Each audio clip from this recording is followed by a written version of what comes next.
Hello and welcome to the greatest Tamil science channel. I am your host Vishakha. We continue our conversation with Dr. C.K. Nandagopalan. Good morning, sir. Good morning to you, Vishakha, and warm welcome. Thank you. So today we talk about psychopathology. So today more than any time ever in the world, we are very conscious of mental illnesses and issues with any medical issue associated with the mind. Thankfully, the stigma associated with this is also, because of the awareness, it's also very less. But the understanding behind this, while there is an awareness, the understanding behind this is not so great. And we'd really like today to discuss this topic in more detail so that we understand what is psychopathology, what are its branches, what really goes on in the mind, so that there's a better understanding of people who suffer from different behavioral disorders. I might not want to call it an illness. So sir, if you could just tell us medically, what is psychopathology? Psychopathology is behavioral disorders in simple format. So, if you go to the field of psychology, the subject of psychology, which is very young, it's about 160, 170 years old. So, Wilhelm Maximilian Wundt is the father of psychology, the period between 1832 to 1920, who came out with a concept defining the concept of psychology as science of behavior or behavioral science, whatever you call it.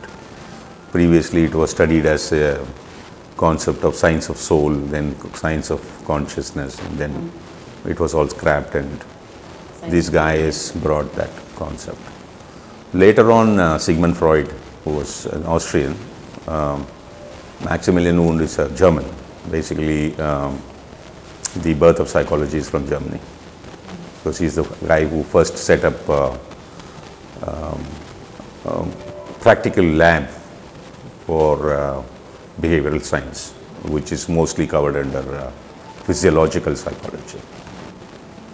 So Sigmund Freud, who came out after him, who was born later in 1856, he lived till 1939, contributed many things to the clinical psychology side.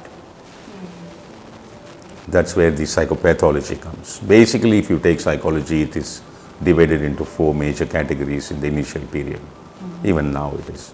It's the one is developmental psychology, which covers from your prenatal development to your old age, childhood, adolescence, adulthood, middle age, old age, all those senile psychosis and all that stuff.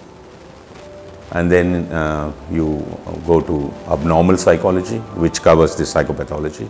Then you have physiological psychology. Then you have the social psychology. These are the major fractions. Then you have this educational psychology and all that stuff. The techniques of pedagogy and all that. So the teaching methodologies and all that.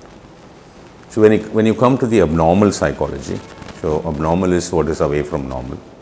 We have a person is defined for normal behaviors. When it gets distorted, then behavioral disorder comes into play. You know? So that's basically divided into 2 categories. So you have this neurosis, like neurotic diseases and psychotic diseases. Neurotic diseases, most of it can be recorrected. Psychotic diseases cannot be recorrected. That's a major division of these 2. So which are the, for our viewers to understand better, which are the diseases that would fall into the neurotic and psychotic? Yeah. Neurotic diseases are hysteria. You must have heard hysteria. Phobias, all kinds of phobias. Obsessive compulsive state. What is obsessive compulsive state is, that's something to do with the memory. You have locked your wardrobe and it is not registered in you. Again you go and check. Again you go and check. You keep doing it 4 or 5 times. That's obsessive compulsive state. Or when you give instruction to a person, you keep on repeating it. You keep on telling the same thing again and again and again. Because once you have told, you are not aware that you have told him, please bring in my car key. Again you turn around, please bring in my car key. You know, you keep telling something like that. You keep doing something again and again and again. That's called obsessive compulsive state. Then you have this endogenic depression and manic manifestations, which is a chemical disorder. So, like this, all kinds of small things, which can be recorrected. They can be recorrected. Yeah. Through medication or? Little bit of medication is there. A lot of clinical psychology evaluation is there. There's a basic difference between clinical psychology and psychiatry. Right. Yeah. A psychiatry is a psychiatric doctor. Those who study MBBS, in a specialization, they go for psychiatry. Psychiatrist or the person who is authorized to prescribe psychiatric medicines, not the clinical psychologist. Clinical psychologists support the psychiatrist. If a patient, I'm a psychiatrist coming to me, I evaluate whatever little by conversing with the person or the people around him, and then I will transfer the patient to a clinical. You are a clinical psychologist. I will send the patient to you. Then you have lot of, in practical psychology practicals, you have lot of formats, question and answer, like lot of things are there, test methodologies, in which you analyze this patient, and after conducting all the tests on him, these are not blood tests or anything. These are something like, you know, there are a lot of psychology. Yeah. And then you say, okay, this person having a phobia of so and so, whatever. Your diagnosis in clinical psychology, you diagnose a patient, what is his problem, and then that recommendation will come to me as a psychiatrist. My report, my test reports, and my evaluation. Like our radiologist take an X-ray, and then he'll say on the lumbar region there is a 2 mm crack. You know, the radiologist will write a report by analyzing the X-ray. Like that, this is also. Then the psychiatrist will confirm it once again and prescribe whatever medicines are available. Like this it is. These are neurotic diseases. When it comes to the question of psychotic diseases, you must have heard about schizophrenia. Right, yeah. Delirium, delusion, and you have these high manic states, all those kind of things, you know. So those are vulnerable diseases where the entire hematology, biochemistry changes. If you take a very high schizophrenic patient, his copper content in the blood is become very high. They don't know why. They have no reason. For most of the psychotic diseases, we have no medicines. We have no medicines means we have no cure. We have no cure. I think the only solution today is to suppress them. Yeah, they sedate him. Sedate him. They are, modern science is trying to study the brain-related chemicals. There are a lot of chemicals produced in the brain. We have studied only to a small extent now.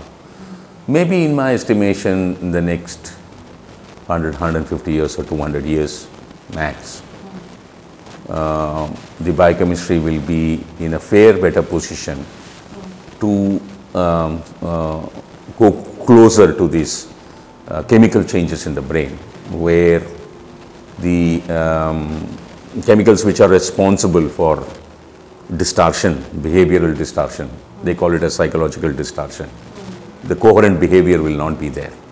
Suddenly they may scream or, you know, all kinds of things. So maybe in 150, 200 years, they should be able to come closer to find out why exactly all these things are happening.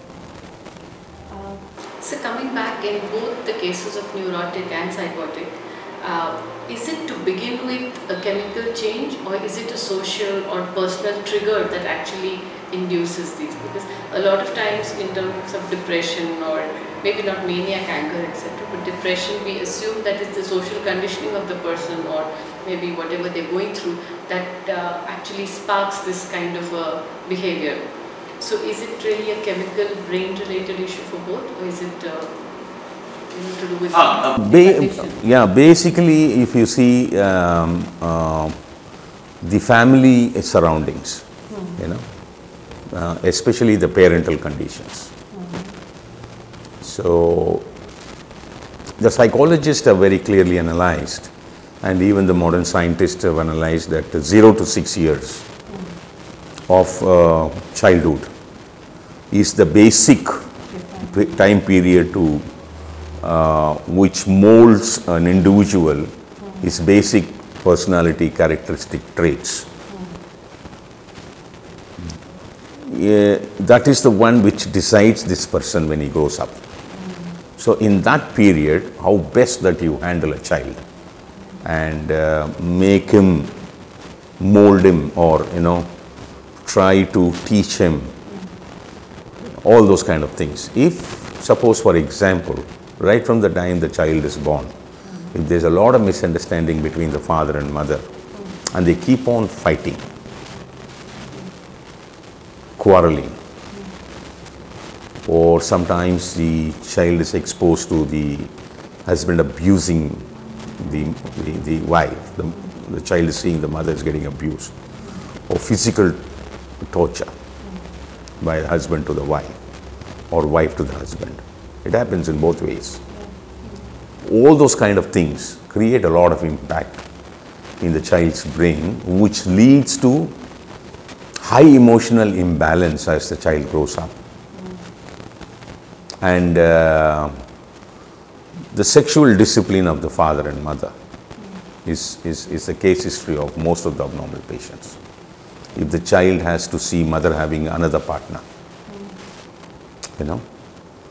or if father having many sexual partners, if the child is exposed to that, those creates a lot of impact in a human brain.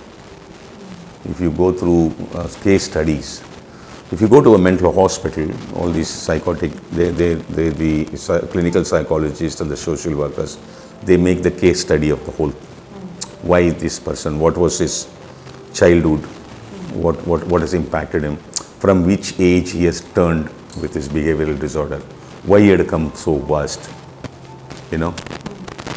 Parents neglecting a child. For example, if a person is married and he lost his wife and he's got a kid and he gets married to another woman, and that woman ignores this child, then what happens to this child? He'll have a terrific impact. Or a lady who's married, got a child, lost her husband, then she gets married to another man, and that man tortures this child because that child doesn't belong to his gene. He doesn't like him, like that child. So he starts hating, torturing, whatever. Like this, there are many number of reasons are there for a person to go wild in his behavioral distortion.